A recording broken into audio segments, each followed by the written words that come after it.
आपण माने भी एमिति वीडियो एडिटिंग करि परिबे भाबुछंती कि एई सब वीडियो कंप्यूटर किबा लैपटॉप रे एडिट करा हेतिबो नाइ भूल भाबुछंती एई सब कोन निज निज फोन रे एडिटिंग करि परिबे बस आपण को एई सब एडिटिंग सिखिबा पई पड़िबो आपण जदि एमिति एडिटिंग करिया पई चाहुछंती ताहाले हमें आपण को सिखै दबु पूरा फ्री रे सेति पई वीडियो टी फास्ट टू लास्ट देखंतु जानि परिबे एई सब वीडियो एडिटिंग करिया पई हम कैपकट प्रो एपीके यूज करिबा एई ऐप को आपण हम टेलीग्राम चैनल रे पाई जिवे ता सहित प्ले स्टोर को जाई टर्बो वीपीएन डाउनलोड करि नियो टर्बो वीपीएन को इंस्टॉल करि नै साला परे ताको ओपन करिकि जे कोनसे वीपीएन कनेक्ट करि दियंतु ता परे आपण कैपकट को पूरा का पूरा यूज करि परिबे वीपीएन रो लिंक डिस्क्रिप्शन बॉक्स रे रही छि सेटु जा इंस्टॉल करि परिबे ता सहित टेलीग्राम रो लिंक मते डिस्क्रिप्शन बॉक्स रे रही कैपकट रे आपण केमिति वीडियो एडिटिंग करिवे एई सब फार्मूला चाहे कि एई सब ट्रिक्स गुडी को हम पार्ट पार्ट करिकि आपण को सिखै दबु हम प्रत्येक वीडियो रे आपण को तीनोटी ट्रिक्स सिखे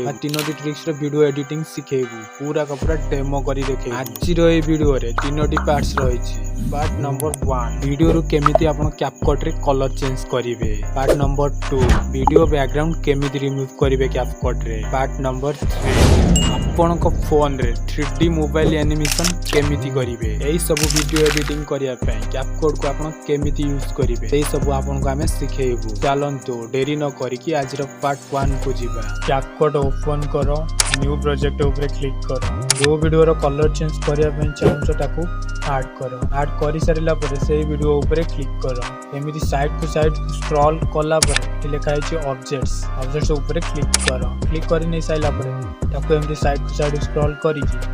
HSL ऊपर क्लिक करो क्लिक करि साइला परे एमिति किछि पळे आसीबो जो कलर चेंज करिवार अछि ताको किछि एमिति एडजस्टमेंट करि दियो एडजस्ट करि सारिला परे वीडियो टी किछि एमिति हे जिवो कैपकट ओपन करो न्यू प्रोजेक्ट ऊपर क्लिक करी कि गोटे बैकग्राउंड सिलेक्ट करि नियो बैकग्राउंड सिलेक्ट करने से लाbre एमिति किछि से जो एडजस्टमेंट करि दियो से बैकग्राउंड को एडजस्टमेंट करि सारिला परे ऐड ओवर लेयर ऊपर क्लिक करी कि आ गोटे वीडियो सिलेक्ट करि दियो सिलेक्ट करि नै सारिला परे से वीडियो ऊपर क्लिक करो से वीडियो ऊपर क्लिक करना साइड साइड स्क्रॉल करो लिखा है रिमूव दिछि ता ऊपर क्लिक करी कि क्रोमा की ऊपर क्लिक करी कि जो कलर को रिमूव करिवे ताको सिलेक्ट करि नियो सिलेक्ट करि नै सारला परे एमती कि एडजस्टमेंट करि दियो एडजस्टमेंट करि सारला परे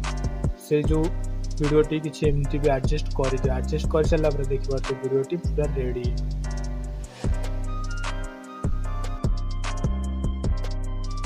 कैपकट ओपन करिवे न्यू प्रोजेक्ट ऊपर क्लिक करी कि गोटे बैकग्राउंड सिलेक्ट करी ऐड करें ऐड कर सारा ओवर लेयर ऊपर क्लिक करेंगे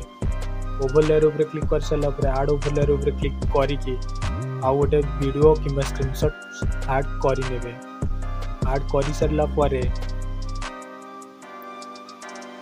से जोटा भी आप ओवर लेयर ऐड करेंगे किसी क्रॉप करेंगे क्रॉप वगैरह वगैरह करेंगे क्रॉप करि सारिला परे किछि एमती किछि इंटरफेस पळे आसीबो एटी एनिमेशन ऊपर क्लिक करिवे एनिमेशन ऊपर क्लिक कर सारिला परे कॉम्बो ऊपर क्लिक कर नेबे साइड टू साइड स्क्रॉल करिवे स्क्रॉल करला परे सेठी खोजिवे देखा लिखा आइतबो 3D स्मार्टफोन एनिमेशन ताकू सिलेक्ट करि नेबे ताकू सिलेक्ट करि नै साइला परे देखिरे किछि एमती किछि 3D मोबाइल रो एनिमेशन आपण निज फोन ने निजे क्रिएट करि परिबे आपण माने जदि ए वीडियो रे किछि भी सिखि पारिले तो निहाती हम वीडियो को लाइक करिवे जदि हम सहित जोड़ी होबा पय आपनकर इच्छा अछि निहाती हम चैनल को सब्सक्राइब करिवे सब्सक्राइब करिकि बेल ऊपर प्रेस करि देबे आपण जदि एडिटिंग करिवारे किछि प्रॉब्लम होउछि तो निहाती वीडियो रो कमेंट बॉक्स रे कमेंट करिवे तो एबे रहउछि जय जगन्नाथ।